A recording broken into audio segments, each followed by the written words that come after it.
제가 이번에 네팔에 가서 선교를 지금까지 쭉 했는데, 저도 이번에 드로아의 기도가 필요한 그런 것을 체험하고 왔습니다. 그리고 그런 방향을 좀 바꾸는 그런 사역을 시작했고요. 근데 먼저 제가 잠깐 메시지를 한 5분만 하고 하겠습니다. 오늘 본문에 보니까 바울의 계획을 하나님이 바꾸고 다른 쪽으로 가라고 하셔요. 근데 바울은 자꾸 다른 쪽으로 가라고 하는데 계속 아시아 쪽으로 돌아요. 그죠? 계속 돌다가 막히니까 기도하다 마게도냐로 건너갑니다. 저는 왜 이 말씀을 하냐면은, 우리도 그럴 수 있어요. 우리는 하나님이 바울이 복음 전하러 아시아로 가려고 하잖아요. 우리도 복음 전하는 내 계획이 있잖아요. 복음 전할 내 계획, 내가 가야 할 목표, 그리고 또 내가 하고 싶은 시스템, 제자, 이거 바라보고 가게 돼 있어요. 근데 하나님이 어느 날 갑자기 길을 막아요. 우리가 생각할 때 바울처럼 성령인도 잘 받는 사람 막으면 바로 돌아서서 하나님의 계획이 어디 있습니까? 하고 얼른 돌아서서 마게도냐로 갔어야 하는데, 막으니까 어디로 가요? 부르기아와 갈라디아, 무시아 이렇게 돌아다니잖아요. 왜 그랬을까? 그걸 한번 생각해 봤어요. 우리도 그럴까 봐서. 왜냐면은 바울이 자기 계획이 있었고, 또 자기가 보는 제자가 있었어요. 이고니온에 디모데 같은 제자가 있는 거야. 그리고 시스템이 세워져 있는 거예요. 그리고 아시아는 바울에게 익숙한 지역이에요. 우리는 다 그래요. 될 수 있으면 내가 익숙한 곳, 내 계획이 있는 곳, 그리고 나를 좋아하는 사람이 있는 곳, 그걸 하고 싶어. 근데 하나님은 다른 계획을 갖고 계시잖아요. 마게도냐 지역에 복음이 없고, 거기에 로마라는 나라가 세계 전체를 계속 강대국이 장악해 가면서 여러 가지 어려움을 주고 있는, 마귀의 심부름하고 있는 그 땅. 그리고 그 마게도냐 지역은 좋게 얘기해서 지금, 하지만 이 복음이 들어가기 전에는 뭐예요? 해적의 나라, 바이킹의 나라, 완전히 다른 사람 힘들게 하는 완전히 그런 나라잖아요. 거기에 복음이 필요한 곳인데, 사람들이 온순하고 종교성이 강한 아시아, 거기는 들어가면 복음 전하기 쉽고 좋아요. 그러니까 그쪽으로 가고 싶은 거예요. 근데 하나님은 막으셨다. 우리 자신도 마찬가지입니다. 내가 하고 싶은 거, 우리 계획, 내가 쉽게 할 수 있는 곳을 자꾸 찾으면서 내가 여기서 복음 전하겠다고 생각을 해요. 그러나 하나님은 우리의 길을 막기도 하고 환경을 어렵게도 하고, 그런 문제가 와서 막습니다. 그럼 우리가 여기서 뭘 잘해야 하냐?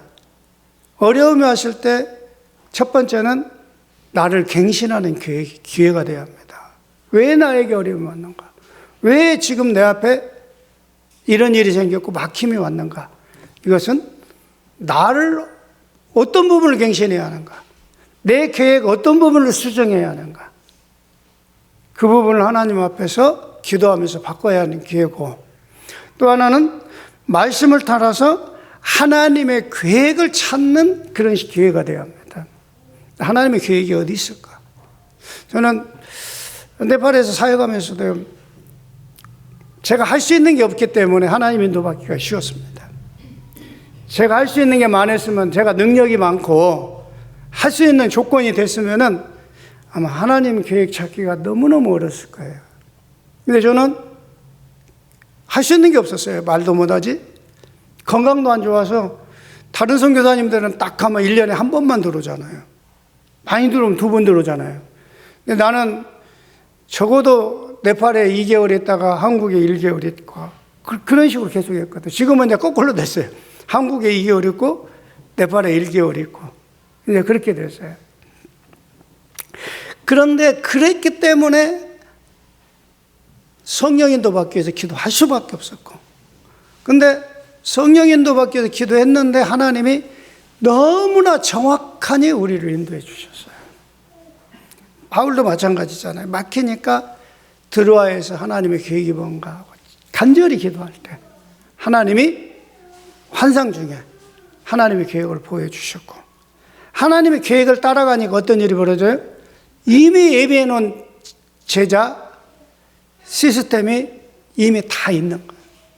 그래서 하나님이 준비해 놓은 계획 속으로만 들어가면 너무 쉽고 편한데, 내가 계획해 놓은 것 그 길을 가려고 하면 너무 어렵고 힘들어요. 왜? 내가 그 계획을 성취해야 하니까. 내가 그 모든 것을 해야 하니까. 능력도 없으면서. 그러잖아요. 우리는 우리 자신과 싸워 이길 수 있어요? 못 이기잖아요. 내 습관 하나 못 고치잖아요. 사탄과 싸워 이길 수 있어요? 그리스도 이름으로 이기지만 내 힘으로 못 이기잖아요. 세상과 싸워 이겨요? 세상에 비하면 너무나 약하고 힘이 없잖아요. 그러나 성령이 나와 함께하고 나를 인도하시면 어때요? 나를 넘고 영적 싸움에서 승리하고 세상을 정복하는 그런 축복 하나님이 이미 우리에게 구원받는 순간 주셨잖아요. 우리에게 신분 권세 주셨고, 우리에게 이미 성삼위 하나님이 함께 하시면서 하늘 보좌의 능력으로 함께 하시고, 나를 통해서 지금 나와 미래의 세대까지 다 힘을 합해서 세계복음을 할 수 있는 시스템 하나님이 이미 다 준비해 놓으셨잖아요. 우리는 응답받고 가는 거잖아요. 이미 하나님이 응답해 놓으신 거 찾아가는 거잖아요. 내가 기도해도 기도를 열심히 했기 때문에 응답이 오는 게 아니라 하나님이 나에게 이미 응답해 놓으신 걸 지금 확인하는 거잖아요. 그러려면 어떻게 해요? 성령 인도 받아야 한다. 저는 이 말씀을 통해서 그걸 깨닫고, 또 이번에 사실 왜 이 말씀을 드리냐면, 지금까지 내가 계획했던 것과 다른 일들이 이번에 가서 많이 벌어졌어요. 그 처음에는 살짝 당황이 되더라고요. 우리 랩런트들 이렇게 하는 것 보니까 화도 나기도 하고, 이 녀석들이 내가 계획한 것들하고 영 안 맞게 가네, 지 욕심만 따라가네, 지 성공만 위해서 막 하려고 하네, 뭐 이런 게 아니까 나는 얘네들 키워서 네팔 복음 하려고 그랬는데 얘네들이 지 성공. 그러면 말은 좋아요. 목사님, 내가 성공해서 복음 전하려고요. 그래, 그것도 좋다. 그래서 처음에는, 근데 지금은 그렇게 얘기했어요. 야, 그래. 나하고 함께 가는 사람은 내가 끝까지 같이 간다. 그러나 네 성공을 위해서 가는 사람은 네 성공을 향하여 가도록 내버려 두겠다. 그러나 내가 돕는 일은 없을 거다. 네가 알아서 성공하려면 성공하는 길 가고, 나와 함께 가려면은 복음 중심으로. 지금 네팔이 엄청 시급한 시기다. 왜 네팔이 시급한 시기냐면요, 제가 2013년도에 처음에 가봤어요. 뭐 3억 3천만 우상입니다. 뭐 우상이라는 게 일본 800만 귀신도 많다고 우리 막 그렇게 알잖아요. 근데 네팔은 얼마라고요? 3억 3천만. 예, 지네들이 자기들이 섬기고 있는 신도 어떤 신을 섬기고 있는지도 모르고, 자기들이 섬기는 신 중에 누구 섬기냐? 수많은 신 중에 나에게 병 고쳐주는 신이 나의 신이야. 나를 축복해 주는 신이야. 그래서 예수님도 그 신 중에 하나예요. 예수님이 13번째 신입니다. 1번도 아니야. 13번째밖에 안 돼요. 교회도 거의 그런 수준이에요. 교회 예배하는 거 보면은 교회에 나온 목적이 뭐냐? 오직 병 고치기 위해서 온 겁니다. 다른, 그래서 복음이 잘 안 들어가요. 정확한 복음 말하면 못 알아들어요. 그래서 예배 시간에 후진국 어디나 마찬가지지만 찬양은 1시간 넘게 합니다. 막 신나게 합니다. 막 춤춰가면서 막 하면 날 옆에서 보면 막 쳐다봐요. 좀 야, 그거 좀 짧게 좀 하고 메시지 듣는 시간 좀 길게 해. 근데 안 해. 계속 메시지는 15분, 20분. 그래도 이제 우리 팀들은 하도 제가 그렇게 하니까 이제는 메시지, 찬양도 좀 줄이고 메시지 듣는 시간. 그다음에 기도하는 것도 막 옛날 우리 신비주의 할 때 있잖아요. 막, 하고 막 몇 시간씩 해요. 내가 네팔 말은 잘 못해도 내용은 알아듣겠더라고. 내용이 하나도 없어. 똑같은 기도, 할렐루야, 할렐루야, 랄랄랄랄라. 그것밖에 없어. 그럼 옆에 사람 쳐다보면서 끝나냐, 안 끝나냐.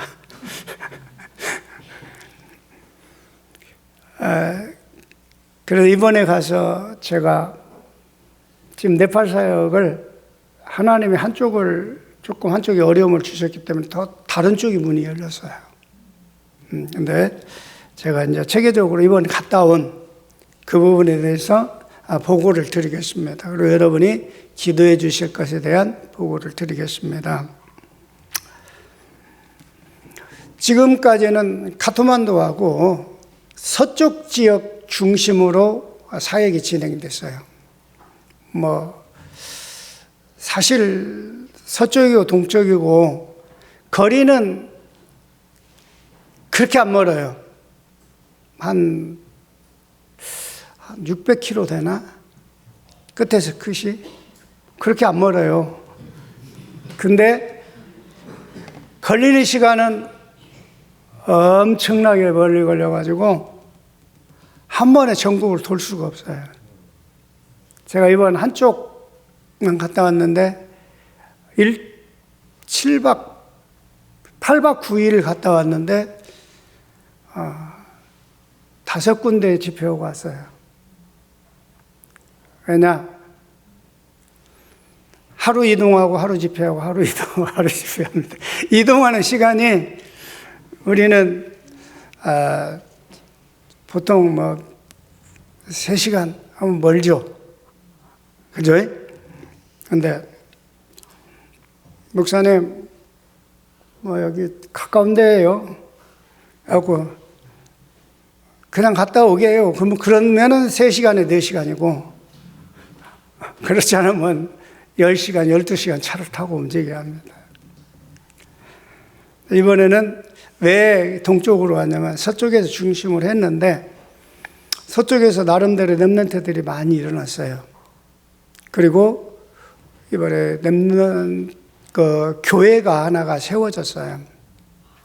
근데 어때서 교회가 세워졌냐면은 좀 우리 거기에 지금까지 훈련받은 서미르 타파라는 목사님이 있어요.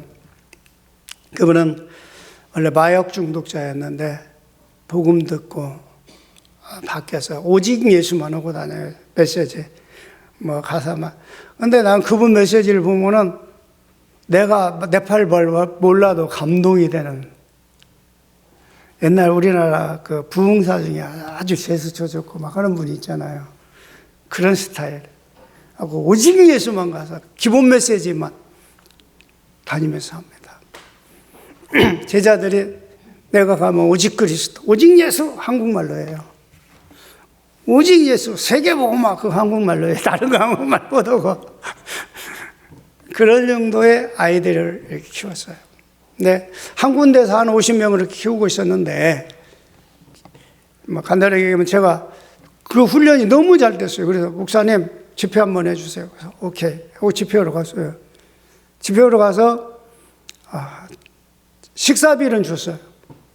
근데 오신 목사님들 차비를 안 줬더니 그 다음에 문이 닫혀버렸어요. 선교사가 돼갖고 목사님들 차비도 안 준다고.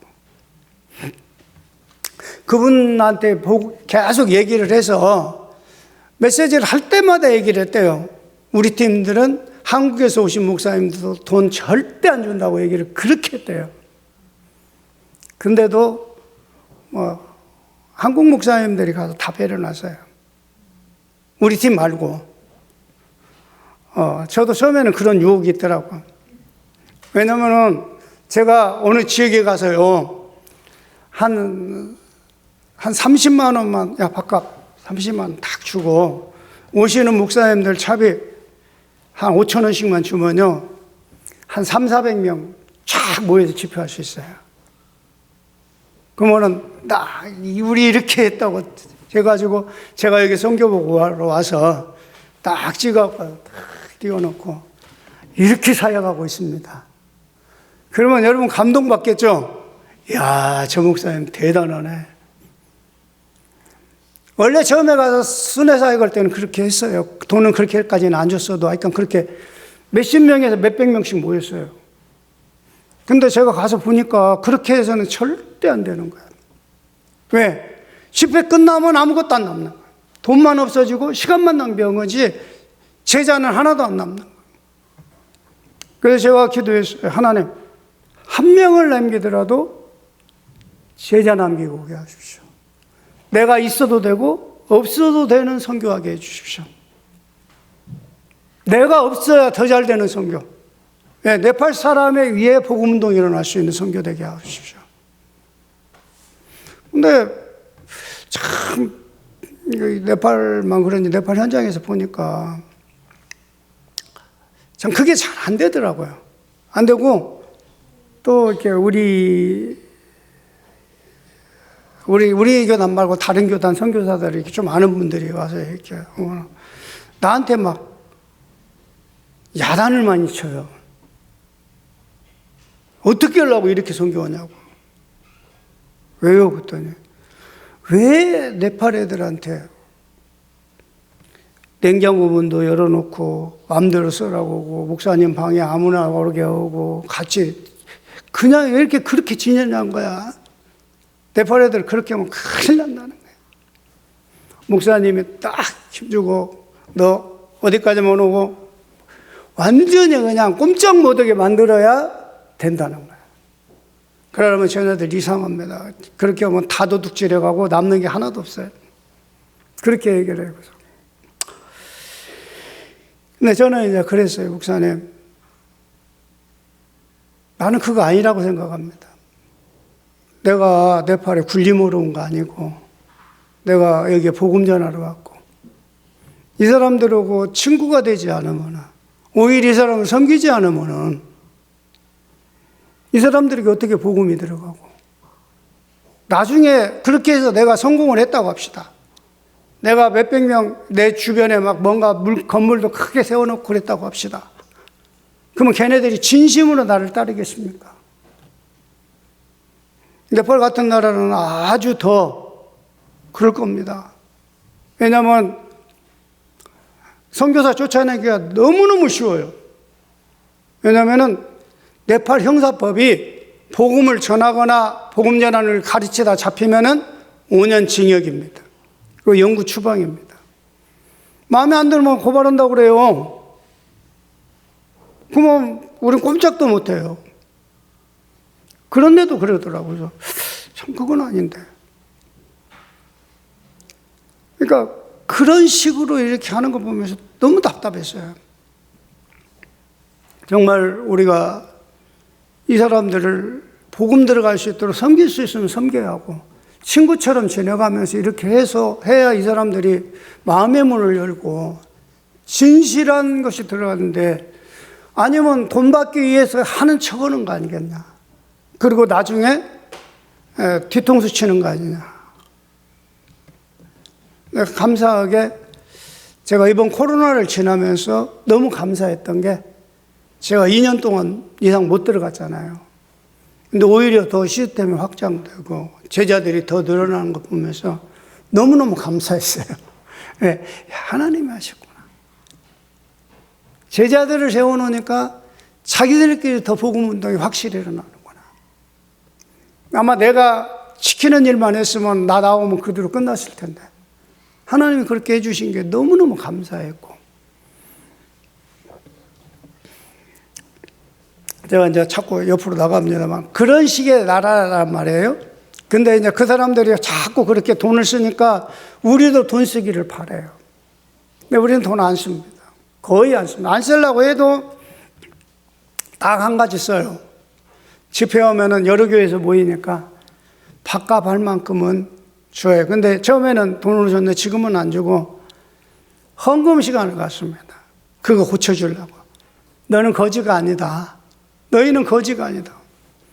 왜 거지 생각을 하냐. 사람 쳐다보고 사람한테 돈 얻어갖고 어떻게 하면 저 사람 외국인한테 돈 얻을까를 생각하냐. 하나님한테 받아라.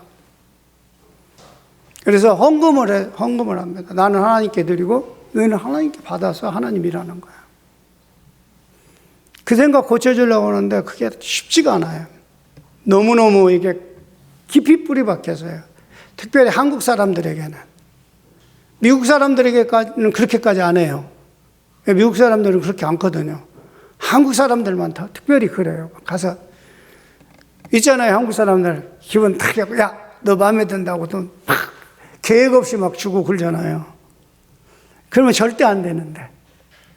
그런 것들이 참 선교하는데 여러 가지 어려움이 있어요. 어쨌든 간에 그래가지고 문이 닫혔어요. 문이 닫혔는데 거기에 참석했던 목사님 한 분이 그 서미르 목사님한테 얘기해요. 야, 목사님, 우리 교회 와갖고 이거 해달라. 애들 바뀐 거 보니까 우리 교회 애들한테 이렇게 좀 해주라. 그 교회에서 했어요. 했는데 제가 집회를 한 4번인가 갔어요. 거기 현장을. 4번을 가서 예배를 드렸는데 참 안타까운 것은 목사님이 메시지를 안 들어. 다른 일 아니라고 목사님 메시지를 안 들어. 성도들은 귀가 쫑긋해서 듣고 랩런트들은 특별히 막 눈이 반짝반짝하고 듣습니다. 랩런트들이 앞에 나와서 칠판에다가 기본 메시지 있잖아요. 누구든지 불러갖고 너 해봐 하면은 다 잘합니다. 그 정도로 훈련을 그래서 현장에 가면 전도가 돼요. 그런 훈련을 지금 계속 시키고 있는데 목사님이 메시지가 틀리니 문제가 되겠죠. 거기다 목사님은 이제 육신적인 그 동기가 있으니까 돈 벌기 위해서 체험회 갈 때는 돼지 몇 마리 키우더만 돼지가 돈이 되니까 교회 바로 딱 붙여 교회 옆에다가 축사를 줬어요. 그것도 냄새가 어마어마하게 나게. 이게 성도들이 싫어하지. 그리고 더구나 거기에 관심 있다 보니까 메시지 준비를 하는 거예요. 그러니까 성도가 오직했으면 목사님 제발 메시지 준비 좀 해주세요. 목사님 그러더래. 나는 이 교회 짓고 빚진 거 있으면 빚 갚으려니까 이거 해야 한다. 그러다 보니까 갈등이 일어나가지고 이제 갈라졌어요. 하고 랩런트들하고 어른 몇 명하고 한 30명 조금 넘는 이 숫자가 그 옆 동네에다가 나가서 교회를. 그리고 이 목사님이 너네 나가라 그래서 나가서 시작을 했어요. 근데 거기에 이제 진행하고 있는 전도사님이 우리 RTS, K안 RTS 학생이에요. 거기에 신학생이 3명이 있어요, 그 교회에. 근데 이번에 문제가 됐어요. 이제 우리 그 서미르 목사님이 2016년부터 우리 대학생들이 캠프를 계속 갔거든요. 2016, 17, 18, 3년을 갔어요. 19년부터는 못 갔어요. 19년, 20. 근데 그 서미르 목사님이 네팔 랩런트들 데리고 성도들 데리고 계속 그 캠프를 하는 거예요. 1월 달 되면. 그래서 한 100명 막 카토만두에서 차 대절해 갖고 내려가서 캠프하고 하고 영접운동 일어나고 이런 일이 계속 됐어요. 그래서 올해도 하기로 했어요. 근데 그 전에 지난번에 갔을 때 제가 그 슐켓이라는 지역에서 좀 한 5시간 떨어져 있는 골프리라는 지역에서 이렇게 집회를 했어요. 거기 랩런트들 다 오고 한 30명이 왔어요. 거기에 그 목사님 아들, 딸이 왔어. 목사님이 가지 말라고 하는데도 나는 이 메시지 들어가고 나는 서미르 목사님 같은 서미르 목사님 같은 목사 되고 싶다고. 그러니까 아빠가 막 엄청 화가 났어. 하고 막 때리고 고등학교 이번에 고등학생인데 그래도 나는 이 메시지 드려야 한다고. 근데 이번에 이제 더 화가 난 게 그 지역에 술켓 그 지역에 가서 그 떨어져 나간 교회를 중심으로 이번에 캠프를 진행을 하려고 그랬어요. 근데 그 캠프에 목사님, 사모님, 아들, 딸, 사모님까지도 나는 이 운동이 한다고 거기 간다고 하니까 목사님이 완전히 헷가닥해 버린 거예요. 그래가지고 그 위에 목사님 찾아가서 얘기한 거예요. 목사님, 얘네들 이상한 애들이야. 서미르 목사, 이상한 목사 메시지 전달하고 막 한다고. 오직 예수만 얘기하고 오직 전도만 얘기한다고. 이상하다고. 그러니까 이 목사가 이번에 하지 말라. 그래서 이제 다른 지역에서 했어요. 근데 이번에 가면서 내가 우리 메시지가 뭔지 우리 한번 당신이 메시지 한번 들어봐라. 그리고 이제 우리 그 RTC를 통해서 RTC 방송을 통해서 작년쯤인가 원단 메시지를 들으면서 30년을 준비하라 뭐 그런 메시지 나왔잖아요. 근데 오해를 영어를 제대로 못 알아니까 오해 그 말만 알아들어갖고 30년 후에 예수님 재림한다 그렇게 메시지 전송내라고.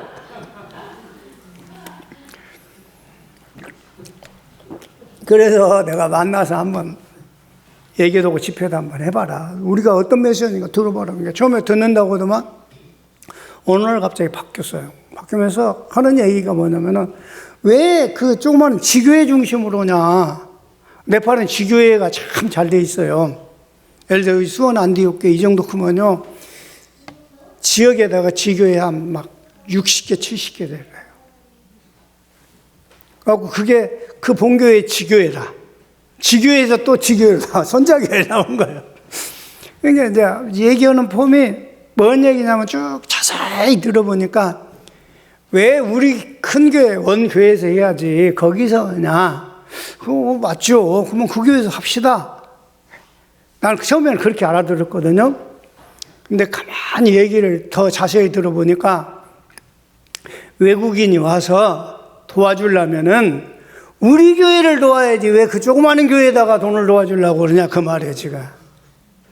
그러면서 이렇게 막아버리더라고요. 그래서 내가 그 전도사를 불렀어요. 막 전도사 이 집회도 참석도 못하게 하고 움직이지 못하게 해요. 우리 만나도 못하게. 그래서 조용히 카트만두로 불렀어요. 불러가지고 물어봤어요. 그랬더니 뭔 얘기냐면 목사님 이 학교 졸업할 때까지만 조용히 하겠습니다. 그때까지는 어른들하고 여기 지역에서 부딪히면 내가 너무 힘드니까 졸업하고 목사 안수 받을 때까지만 조용히 하겠다. 그래. 그래서 제가 그랬어요.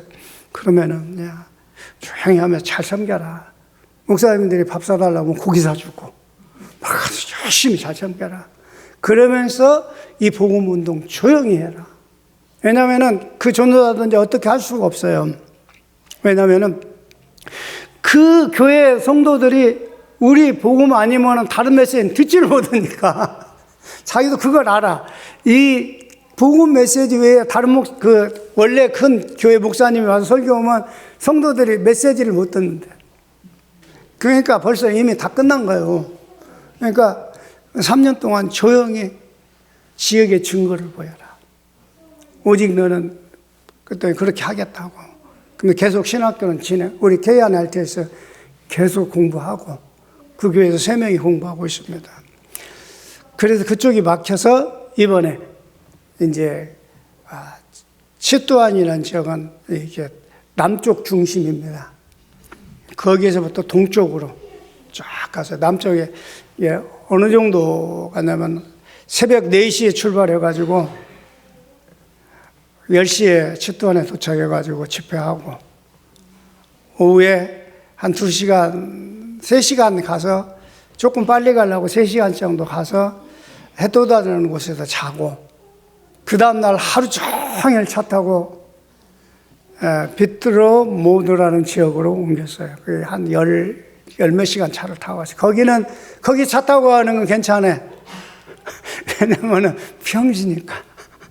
10시간 타고 가도 괜찮아요. 넘게 타고 가도 평지니까. 거의 이렇게 산을 별로 안 넘으니까. 그래서 거기에서 호텔을 잡아놓고 지역 한 4군데 지역을 돌아다니면서 집회를 했어요. 새벽에 6시에 출발해서 가서 집회하고 오후에 와서 자고. 그러니까 뭐 한 4시간씩 이동해서 가서 집회하고 돌아오고 집회하고. 그러니까 그건 아무것도 아니잖아요. 4시간 가는 것은. 가서 집회하고 돌아오고. 그런 것을 일남이라는 지역, 그 다음에 까까루 지역이라는 지역, 뭐 해갖고 한 5군데 교회를 집회를 했어요. 근데 거기에서 아주 재미있는 목사님 둘을 만났어요.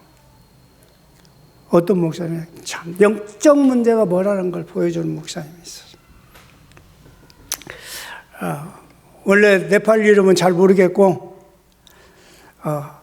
예수 믿으면서 이름을 바꿨어요. 루벤이라고. 루벤 목사.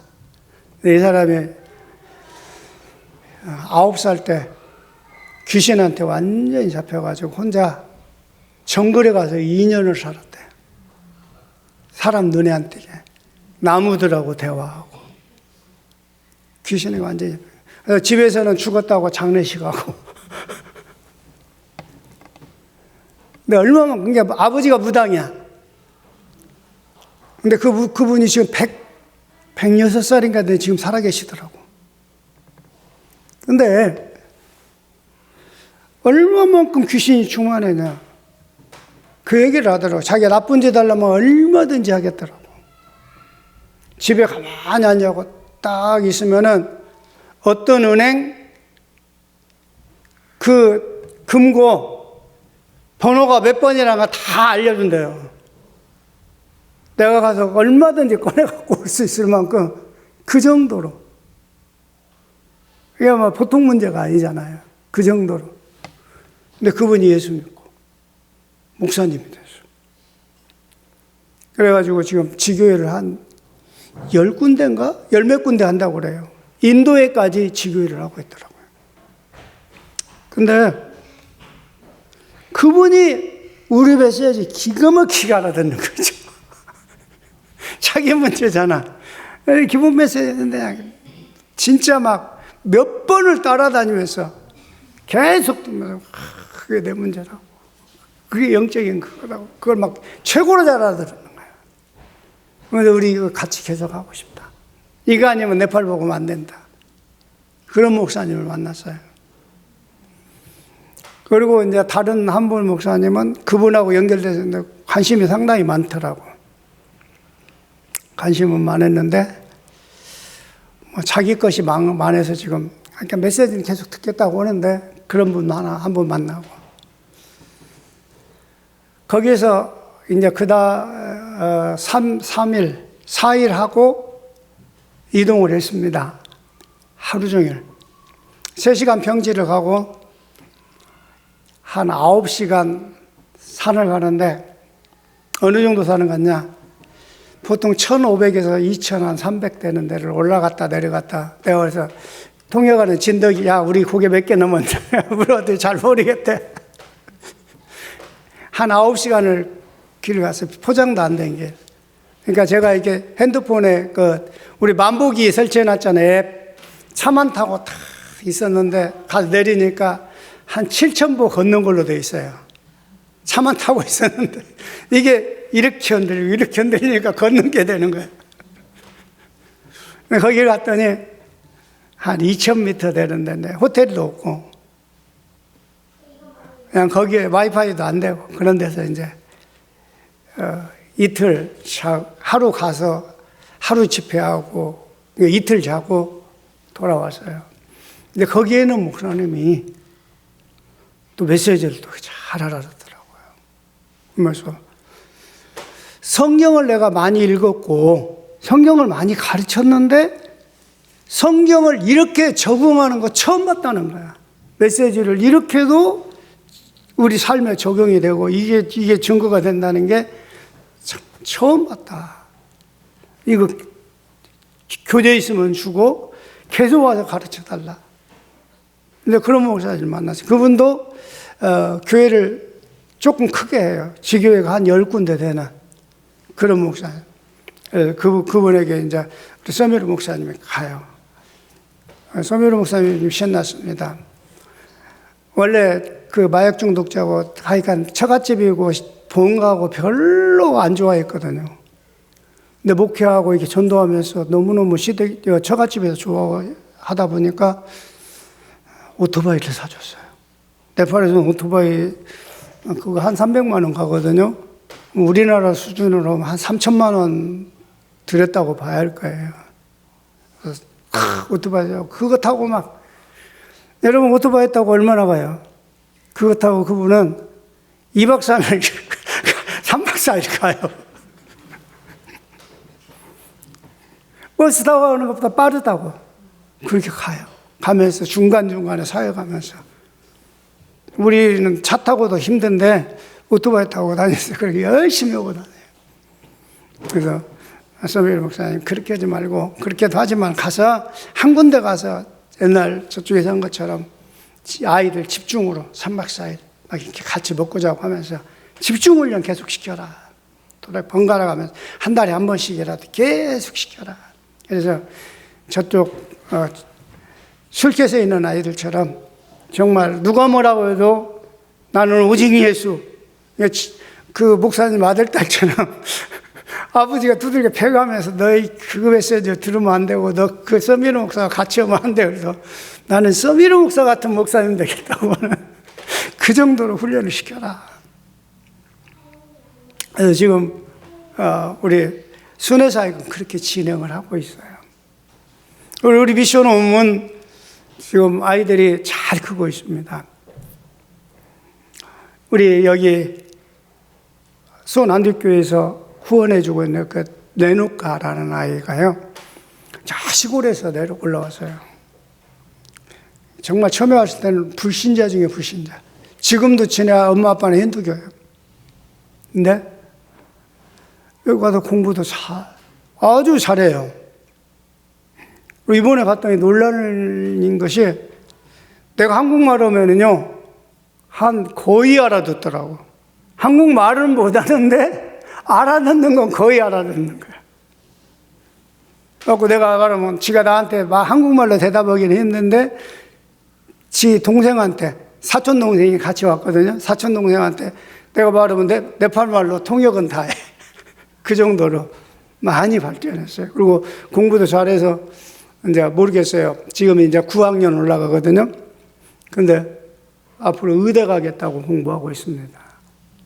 예, 여러분 기도해 주시기 바랍니다. 여러분 후원하는 아이들이 그렇게 바뀌는 거예요. 복음 가지고.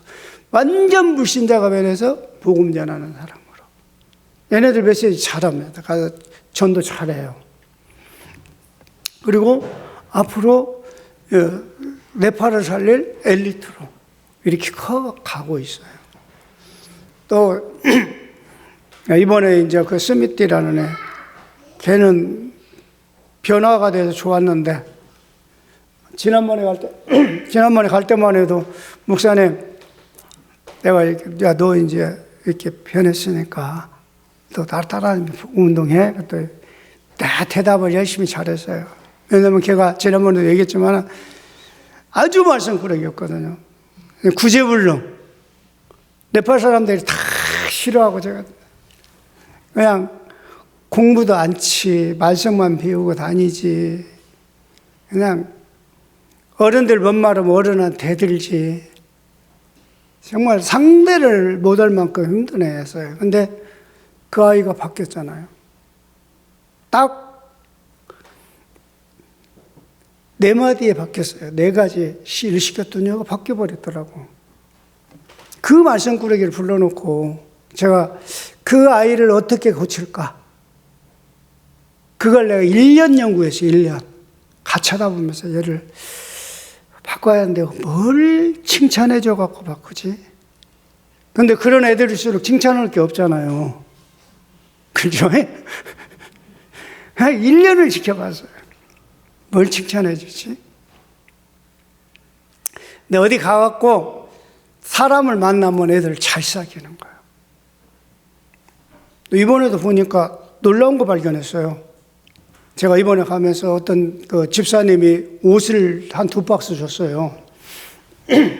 그리고 내가 화장품을 좀 싼 거, 화장품을 여러 개 샀어요. 걔네들 갖다 줘요. 야, 이거 팔아봐라. 일부러. 왜냐면은, 근데 얘가 기가 막히게 파는 거예요. 지 친구들한테 가서 다 얘기해. 야, 이 화장품을 보는 순간, 이 옷을 보는 순간 네가 생각났어. 너한테 너무 맞는 것 같아 해가지고 다 팔고 오는 거야. 아주 진짜 내가 걔를 보면서 칭찬해줄 거 없어서. 근데 내가 그 애를 쳐다보면서 그 얘기를 했거든. 너는 사교성도 좋고 너무너무 앞으로 이렇게 잘할 수 있는 게 많을 것 같아. 네가 사업을 하면 큰 CEO가 되고 목회를 하면 큰 목사님이 될 수 있을 것 같다. 좋아하더라고. 누가 그렇게 칭찬하는 사람 없잖아요. 근데 말이야, 목사님하고 약속을 하자. 뭐요? 야, 네가 그렇게 되려면은 그래도 바꿔야 할 게 있어. 왜냐면 너 하나님 자녀 맞지? 맞다. 하나님의 자녀는 메시지를 따라가는 거야.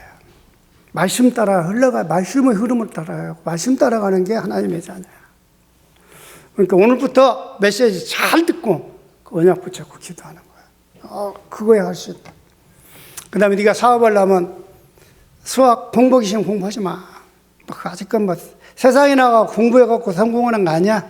공부 안 해도 돼. 하기 싫으면 공부해야 하지 마. 근데 너 사업하려면 덧셈, 뺄셈, 곱셈, 나눗셈을 할 줄 알 거 아니야. 그래야 다른 사람한테 안 숙지. 그것만 하고 수학 하지 마. 안 해도 돼. 그 누트? 그거 아무 필요 없어. 네가 사회 나와서 아무 써먹을 데도 없어. 그것만 해. 야, 한다. 그 다음에, 야, 글로벌 시대니까 영어는 해야지. 학교에서 영어로 공부하니까 영어는 하고 있대요. 영어는 잘한대. 오케이. 뭐, 앞으로 메시지 잘 들으려면 한국어는 배워야 할 거 아니야. 뭐, 너하고 니네 언니하고 똑같이 한국어 가르치는데 언니는 내 통역인데 너는 그거 뭐냐, 이거. 말 한마디도 못하고 이게 뭐냐. 그래도 메시지 듣고 사역 잘하려면 한국어 해야 해. 근데 지금 한국어 좀 잘해요. 유창하게는 못해도 오직하는 통역은 다 해요. 그리고 학교에서 1등해. 전교 1등 하고 있어요. 그리고 이번에는 올 A뿔을 맞았대. 그러면서 지네 언니가 그러더라고. 나보다 이번에 공부 더 잘했어요. 근데 이번에 갔더니 그렇게 공부를 잘해버리니까 뭐라고 하면, 목사님, 나 이제 목사님 따라서 이렇게 목회하고 그런 거 안 할 거예요. 나 지금 보니까 인터넷 뒤져보니까 외국에 가서 우리 10학년 마치면 11학년, 12학년하고 대학교는 외국에서 가서 호주나 이런 데 가서 하는 코스가 있대요. 그거 알아보고 그쪽으로 가겠다는 거야. 그래서 야, 하나님이 1번인데 말이야. 너 그거 맞잖아. 너 나하고 나 따라다니면서. 왜냐하면 걱정이 됐거든. 지금 진덕이가 통역을 하는데 내년에 대학교 가버리면 내가 올해 진덕이 의대 시험 봤거든요. 그래서 내가 그랬어. 야, 진덕이, 올해 너 의대 가면 안 돼. 또 떨어져요. 통역할 사람이 없으니까 떨어져야 해. 내년에 가면 돼. 그리고 너 합격해도 말이야. 거기는 의대를 합격해도요, 힘든 게, 한 번에 4년치 등록금을 다 내래요. 4천만 원. 우리나라 돈으로 4천만 원. 돈 없는 사람은 꿈도 꾸지 마라, 그 말이에요. 완전히 건너지 못한 강을 딱 만들어 놨어요. 그러니까 이제 지가 장학금 받으면 가고, 그러면 못 간다고 했는데 떨어졌어. 하나님 계획이다. 내가 그러고 있는데, 내년에는 이제 시험 받고 대학교 가면 통역 못 하잖아. 이제 내가 가서 누구를 데리고 통역하지? 그러면 스미트 데리고 다니면서 통역이 하는데, 근데 이 녀석이 갑자기 뭐 외국으로 가버린다고 하니까 황당하잖아요. 그래서 처음에는 막, 내가 저랬더니 저 성공을 위해서 가는 거야? 막 이런 생각이 드니까 화도 나고, 그러다가 가만히 생각을 해봤어요. 하나님 계획이 어디 있습니까? 그래서 얘네들 너무 어린 애들만 데려다 키우니까 뭐 이렇게 그래갖고 애들한테 물어봤어요. 야, 너는 앞으로 꿈이 뭐야? 꿈이 뭐야? 목사 거기서 나는 하나가 안 나오네. 그래서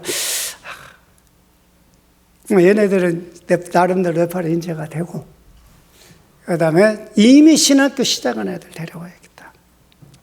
RTS 한 애들 데려다가 걔네들에게 한국어 집중해서 가르치고 걔네들 데려다니면서 해야 하고, 또 지금 제가 이제 급한 이유가 뭐냐면은 네팔이 2013년도 제가 갔을 때는요, 교회가 몇 개 없었어요.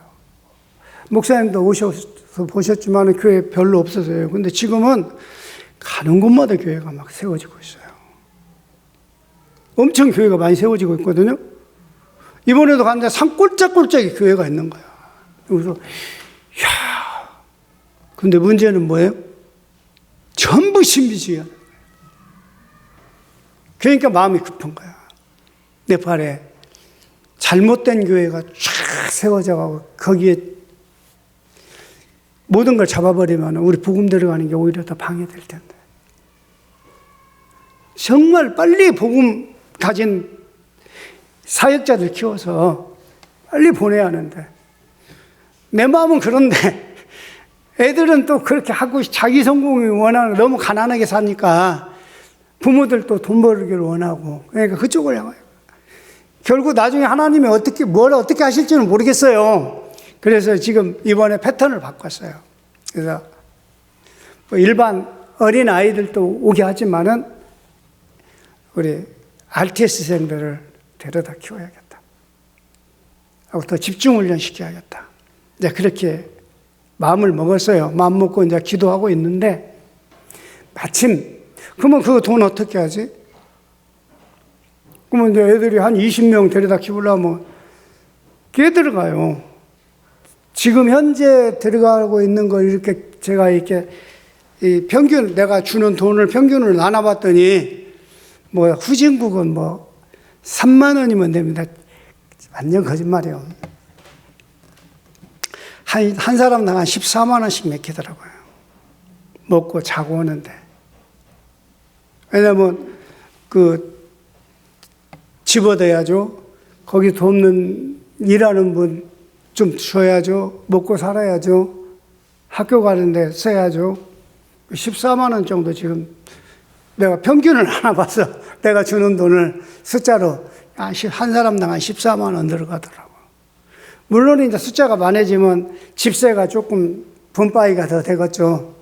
그래도 한 10만 원씩은 있어야 애들을 가르칠 수 있어요. 생활을. 왜냐하면 물가가 엄청 올랐어요. 한마디로 말해서 얘네들 이렇게 밥 한 끼 먹는데 옛날에는 쌌거든요. 지금 아무리 싼 우리나라 말로 말하면은 백반 기본 달밭이라고 하죠. 그게 우리나라 돈을 한 1,500원 거예요. 만두 1인분 1,000원에서 1,200원 가요. 뭐 그렇게만 생각해도 한 달 먹으려면 얼마 들어가겠어요? 한 달만 들어간다고 해도 먹는 것도 만만치 않게. 뭐 물이잖아. 물 사서 쓰지. 뭐 모든 세금하고 상당히 많이 들어가요. 그래서 어떻게 할까 하고 기도하고 있는데 하나님이 이번에 또 특별한 일을 하나 벌이게 됐어요. 네팔에 커피가 유명합니다. 히말라야 커피. 근데 한국에는 거의 없어요. 커피를 좋아하시는 분들은 아시겠지만은 커피는 높은 데서 날수록 좋아요. 근데 영하로 많이 떨어진 데는 커피나무가 못 살아요. 그러니까 그 한계선 근방, 네팔로 말하면 한 1,300에서 한 1,700, 2,000m 수준, 그 사이에서 재배된 커피가 A급입니다. 근데 이번에 이제 그 커피를 제가 생두로 가져오기로 했어요. 지난번에 제가 갖고 왔었거든요. 우리 친구가 마침 노스팅을 잘하는 친구가 있어요. 참나무 숯으로 직화 이렇게 로스팅을 해요. 그리고 지금 그 친구가 커피 연구를 하고 있어요. 얼마만큼 연구하고 있냐. 지금은 그걸 실험하고 있는데 커피를 무카페인, 디카페인 커피 있잖아요. 이 커피를 어떻게 지금 하고 있냐면 그 생두를 물에다가 한 이틀 담가요. 그러면 시커먼 물이 카페인이 빠져나와요. 그걸 말려. 바싹 말리면 또 말라요. 그러면 카페인 빠져나온 구멍이 있잖아요. 그걸 다시 물에다가 담가요. 담그면서 과일을 갈아갖고 그 물에다 해가지고 담그는 거예요. 그러면 그 커피가 과일을 흡수를 해요. 그러면 나중에 끓여 먹다 보면 그 과일 향이 나더라고. 근데 그거 실험하고 있어요. 그렇게 해준데 맛있더라고. 근데 그렇게 않더라도 그 커피가 네팔 커피의 특징이 아주 순해요. 부드러워요. 그래서 초보자들이 아주 좋아. 그래서 제가 옛날부터 사다 주면은 어떤 분들은 이렇게 커피 마시면 잠이 잘 안 오는데 이 커피 마시면 그래도 잘 자요. 그런 사람들이 많더라고. 근데 더구나 이제 제가 그 커피 농가를 찾아가요. 근데 농가를 찾아가기가 너무 힘들어. 커피 농사 짓는 데는 보통 2000m급 되니까 차가 안 가요. 차가 가더라도 가는데 하루, 거기서 구하는데 하루, 오는데 하루, 3일 걸려요. 그래서 이제 그 지역에 있는 성도들에게 부탁을 했어요. 이렇게 개인 가게에서 상인들이 사가면은 엄청 싸게 주고 사가요.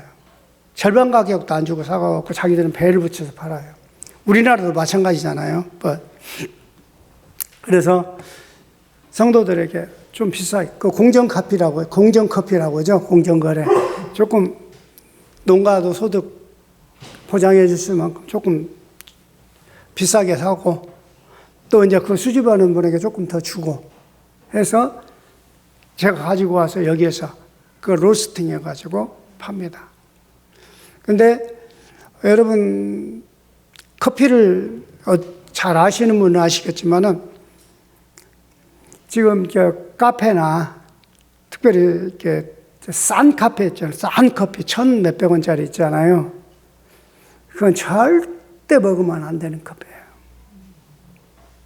왜냐면은 그게 원래 안 좋은 거, 그 예를 들어서 그 연습용으로 쓰는 커피예요, 그게.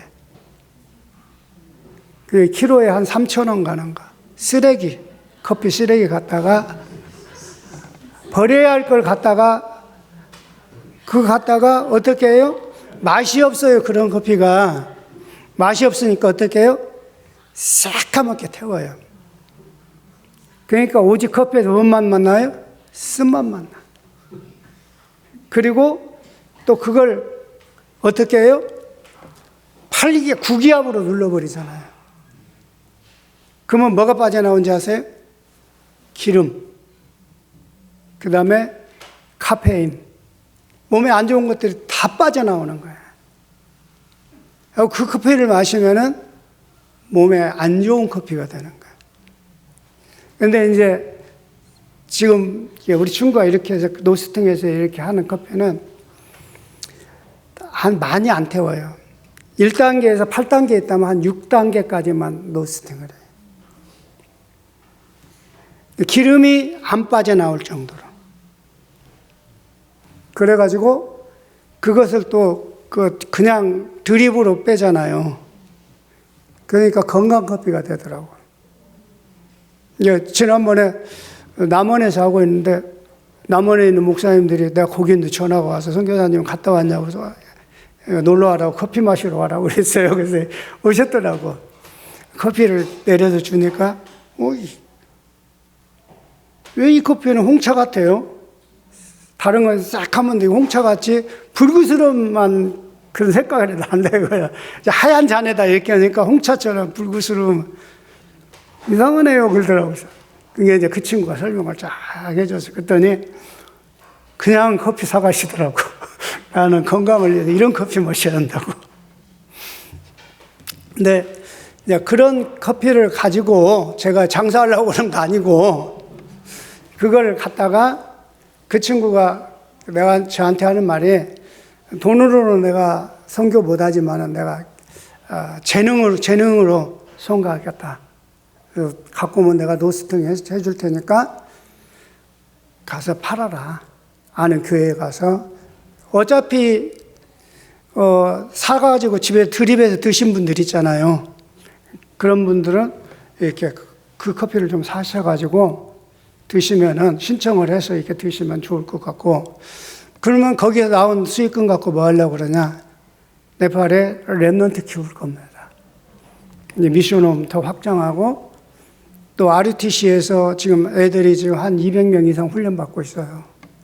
얘네들 중에 괜찮은 애들 뽑아 올려서 신학교 보내고, 신학생들 불러다가 또 훈련시킬 겁니다. 거기에 쓸 거예요. 그게 선교하는 겁니다. 선교 커피입니다. 그래서 좀 비싸다면 비싸고 싸다면 싸. 지난번에 제가 갖고 와갖고 이렇게 아주 전문가들한테 좀 주워봤어요. 자기들이 노스팅해서 몇십 년씩 먹은 사람들 원두로 줬어요. 생두로. 자기들이 맞게 노스팅 해갖고 먹고는 그러더라고요. 이게 스페셜급이라고. 근데 얼마씩 받으면 돼요? 3만 원은 받아야죠. 그러더라고. 그런데 지금 한 2만 원. 이렇게 200g 한 봉지에 2만 원. 보통 여기서도 그렇게 좀 괜찮은 커피 2만 원, 2만 5천 원 그렇게 팔 겁니다. 드신 분은 그럴 거예요. 알 거예요. 그래서 그렇게 해서 좀 어차피 드시는 거 네팔 선교를 위해서 이렇게 하시면은 네팔의 아이들 키우는데 도움이 됩니다. 그 부분을 우리 네팔 오늘 선교에 여기 담당하신 분이 좀 취합을 해가지고 그분에게 신청을 하면은 이렇게 하시면 돼요. 그 200g짜리 그거 하면 아마 많이 드신 분은 한 3봉은 드셔야 할 거고, 하나에 조금 드신 분은 한 봉에 2봉 한 달에 그렇게 드실 겁니다, 거의. 그러면 그것을 미리 한 봉씩 보내기는 택배비가 그러니까 그 한 분이 취합을 해서 하는데, 나는 집에 이렇게 가는 기계가 있으니까 원두로 오래 보관하기 위해서 원두로 보내라 하면 노스팅만 해가지고 원두로 안 가는 걸로 보내고, 나는 그거 없으니까 갈아서 보내달라고 하면 갈아서 보내드리겠습니다. 그러면 취합을 해서 저한테 연락을 주시면 제가 그 친구한테 연락 오면 노스팅해서 이쪽으로 보낼 겁니다. 그러면 이제 그 분은 제 네팔 선교 계좌로 보내면 됩니다. 그래서 이 일을 좀 진행이 됐으면 좋겠어요. 그래서 제가 지금 밑에다가 여기 시간이 없을 것 같아서 집에서 커피를 제가 오기 전에 아침에 내렸습니다. 그래서 많이는 아니고 조금 내려왔고, 지금 그 거름종이랑 갖고 왔어요. 그래서 여기서 또 더 드시고서는 내려 드실 수 있도록 밑에다 지금 준비해 놨습니다. 한번 맛보시고, 정말 필요하신 분들은 네팔 선교에 대해 관심 갖고 정말 해야겠다 하신 분들은 이렇게 신청해 주시면 감사하겠습니다. 제가 오늘 말씀을 제가 원래 말주변이 없어갖고 이렇게 저렇게 왔다 갔다 합니다. 근데 오늘 말씀 정리한다면 이래요. 네팔 사역에서 하나님께서 지금까지 해오셨고요. 시스템 하나님이 세우셨고, 막힐 때마다 새로운 걸 시작하게 하셨어요. 이번에도 아이들만이 아니고 정말로 우리 신학생들 데려다가 집중훈련 시켜가지고, 여기서 우리 미션홈에서 집중훈련 시킨 사람들은 앞으로 교회 개척 나가면 계속 후원할 겁니다. 그리고 제 생각으로는 그렇게 하려고 지금 계획을 잡고 있어요. 그분들이 가서 시골 지역, 지금 한 130개의 언어가 달라요. 네팔은 족속이 많아가지고 말이 안 통하는 족속이 130개예요. 이제 어떤 때 가서 집회하면은 내가 한국말 하면 네팔 말하고 네팔 말하면 그 족속 말을 해야 알아듣는 그런 데가 많아요. 그런데 자기 족속에서 한 명씩 데려다 훈련받아갖고 그쪽으로 보내려고 그래요. 보내가지고 전도하고 교회를 세우고, 그래서 어느 정도 자리가 잡히고 자기들이 뭐 땅 내놓고 교회 짓겠다. 그러면 우리가 교회 짓는데 다 의원 말고, 저는 이제 자꾸 네팔에 그거 훈련시키려고 하거든요. 돈 받아갖고 하지 말라는 거. 그래서 자기들이 재료 준비는 다 해라. 그러나 돈 주고 사야 할 거. 시멘트라든지 지붕 만드는 거라든지 창문 만드라든지 그것은 우리가 후원해 주겠다. 교회 짓는데. 그렇게 교회를 하나씩 짓자 이 말이에요. 우리 네팔 선교회에서도 그걸 놓고 기도해 주세요. 그런 교회 세우면 쉽죠? 그런 교회는 우리가 가서 땅 사갖고 거기다 집 지으려면 돈 많이 들어가요. 근데 자기들이 땅 내놓고 자기들이 시골 같은 데는 강에 가서 돌 주워오고 모래 가지고, 그래서 멋있게 지은 집 많아요. 돌 싸가지고 진 교회도 있고, 집도 돌 싸갖고, 거기는 돌이 많으니까요. 완전히 돌로 집 맛있게 잘 지어놓은 집들 많아요. 교회도 그렇게 들쳐요. 그럴 때 우리가 부속 재료만 딱 후원해주면 되잖아요. 우리 수원안대교회 네팔 선교팀에서 우리 어디에다 교회 세웠다. 얼마나 멋있어. 근데 앞으로 그런 게 되어져야 해요. 그런 걸 놓고 여러분이 계속 기도해 주시기 바라고, 내가 또 그쪽에 핍박이 왔기 때문에 동쪽으로 지금 그러니까 네팔은 동과 서는 남에서 서쪽은 거의 평지입니다. 북동쪽은 산악지역이에요. 근데 동에서 서가는 것은 쉬워요. 평지 지금 도로 4차선 뚫고 있어요, 이제. 그래서 한 2년 지나가면 거기는 그냥 우리나라 도로처럼 달릴 겁니다. 근데 지금은 가면은 그 산골짝 가는 것은 제가 아까 말씀드린 것처럼 멀지는 않은데 10시간 이상 차 타고 와요. 정말 오직했으면 가다가 한 2천 몇백 미터 되는 데서 내려갖고 쉬었어요. 쉬면서 야, 몇 시간 남았어? 그랬더니 앞으로 5시간 남았어요. 그래서 막 내가 거기서 쥐야 하고 막 소리를 크게 질렀더니 우리 진덕이가 그걸 동영상으로 찍었더라고. 목사님이 막 소리 지른다고. 막 너무 답답하니까 한 7시간 차 타고 왔는데 5시간 더 남았다고 하니까 얼마나 가까워요. 그것도 산골짜. 근데 아마 그런 길들도 지금 도로가 나지고 있고, 또 그런데 복음 전해야 할 이유가 있기 때문에 하나님이 그런데 보내고 있어요. 그리고 사람들을 거기서 또 불러 내고 있어요. 그러니까 하나님은요, 하나님 복음 전하는 환경이 막을 수가 없고요. 우리 조건이 막을 수 없습니다. 저는 이상해요. 한국에서는 예를 들어서 서울 한번 갔다 오면 힘들어 죽겠어요. 차 타기도 쉽잖아요. 얼마나 한국 차 좋아해요. 탁 누워서 편하게 가잖아요. 네팔은 이렇게 가야 해요. 무릎이 닿아요. 그런 차 타고 막 10몇 시간 다녀도 거기 돌아다니면 하나도 안 피곤해. 진짜 하나님 힘 주시니까 하나도 안 피곤해요. 하고 할 일 다 해요. 그렇게 막 밤 늦게까지 가갖고도 그 다음날 집회하는데 피곤해서 못하겠다 그런 거 하나도 없어요. 근데 한국에서는 그렇게 하면 엄청 피곤해갖고 내 몸을 갱신을 못해.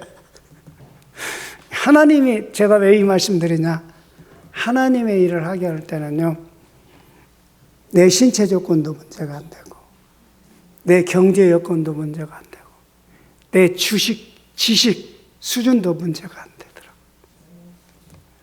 하나님의 계획만 이루어지는 거예요. 저는 그것을 선교를 통해서 보고 있어요. 하나님이 나는 그 네팔 선교하면서 제가 그걸 보면서 너무 은혜를 받고, 그러면서 내가 날마다 갱신되고 내가 조심돼요.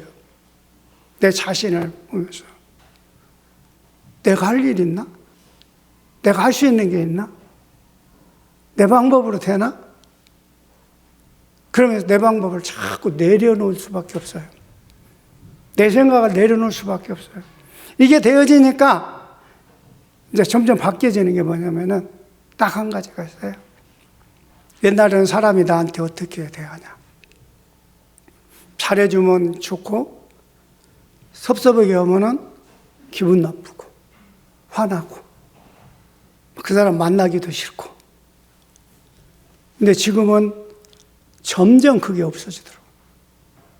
나를 힘들게 하면은 감사가 돼요. 왜? 또 다른 하나님의 계획이 보이니까. 내가 싸울 이유가 하나도 없더라고요. 내가 싸우면은 어때요? 갈등만 생겨요. 근데 내가 안 싸우니까 하나님이 하셔요. 하나님이 인도하시고, 그리고 막 어떤 분들은 막 이거 하는 사람이 있어요. 막 내가 뭐 한 거 뺏어가려고 애를 쓴 분들도 있어요. 근데 옛날에는 막 내가 안 뺏기려고 애썼거든요. 지금은 절대 안 그래요. 이거 좀 제발 좀 해주시라고 그래요. 근데 하나님이 허락하면 하고 하나님이 허락 안 하면요, 아무리 하고 싶어도 못해요. 제발 좀 해달라고 해도 못하더라고. 제발. 나 힘드니까 이제는 내 대신 좀 제발 저 시골도 좀 가시고, 이 목사님들이 이런 사역 목사님이 하셨다고 좀 해라고 좀 해도 못 가시더라고. 옛날에는 막 눈에 불 켜고 하더만. 그래서 지금은 무슨 말을 해도 지금 오케이입니다. 왜? 내가 훌륭해서가 아니라 하나님 해가시는 걸 보니까 그럴 수밖에 없는 거예요. 그래서 저는 그 은혜를 받았어요. 하나님이 해가시는 걸 보면서 내가 싸워야 할 이유가 없고 내 방법 쓸 이유가 없는 것을 봤어요. 여러분, 주님 살아계십니다. 여러분 안에 주인으로 계십니다. 저기 계신 주님이 아니라 내 안에 항상 나에게 가장 가까이서 친정 아버지보다 더 가까이서 더 부드럽게. 제가 친정 아버지란 말을 저는 실감해요. 왜냐? 우리 딸을 시집 보내놓고 우리 딸을 보니까 그래. 그래서 딸이, 우리 딸은 나한테 대놓고 얘기합니다. 뭐라고 하는지 아세요? 뭐 할 일 있으면, 할 얘기 있으면 딸 바보. 아예 나한테 딸 바보라고 지가 대놓고 얘기하면서 나 뭐 필요해? 딸 바보 내놔. 뭐 알았어. 바보가 뭐냐. 시키는 대로 해야지. 근데 우리 딸한테 주는 건 왜 이렇게 좋은지 모르겠어. 기뻐. 난 능력이 없어요. 근데 전능하신 하나님은 나를 그보다 더 사랑하셔. 그 주님이 나한테 주는 거 얼마나 기뻐하시겠어요. 근데 우리는 그 주님을 저 멀리다 두고 내 안에 계신 주님 잊어먹고 저 하늘나라에 계신 주님 바라보고 기도하고 있어요. 그러지 말고 내 안에서 절대 나를 떠나지 않으시고 나에게 항상 관심 갖고 나를 보혜사로 인도하신 그 주님께 주님과 동행을 누리시기 바랍니다. 우리 기도합시다. 살아계신 하나님 감사합니다. 종이 하나님께서 내 팔에서 하신 일을 보고 있습니다. 나는 무능하고 부족해서 할 수 있는 게 아무것도 없었습니다. 지금도 마찬가지입니다. 그러나 하나님의 일은 하나님이 지금까지 진행하셨고 하나님의 열매를 맺게 하셨고 다만 내가 하나님이 일하시는 그 자리에 서 있었기에 하나님이 부족하고 연약한 나 같은 사람을 하나님이 쓰셨고 지금까지 인도하셨음을 보고 있습니다. 우리 사랑하는 성도들이 전부 하나님과 동행하며 하나님이 해가시는 그 자리에서 하나님이 일하시는 걸 보면서 우리는 항상 감사할 수밖에 없는 나를 발견할 수 있도록 아버지 하나님 축복해 주시옵소서. 예수 그리스도 이름으로 기도합니다. 아멘. 우리 구주 예수 그리스도의 은혜와 하나님 아버지의 크신 사랑하심과 성령님의 감동감화 되어 충만하신 역사하심에 우리 수원 안디옥 교회와 모든 성도들 위해 하는 모든 산업과 직장과 학업과 모든 일 위에 이제로부터 영원토록 함께 계실지어다. 아멘.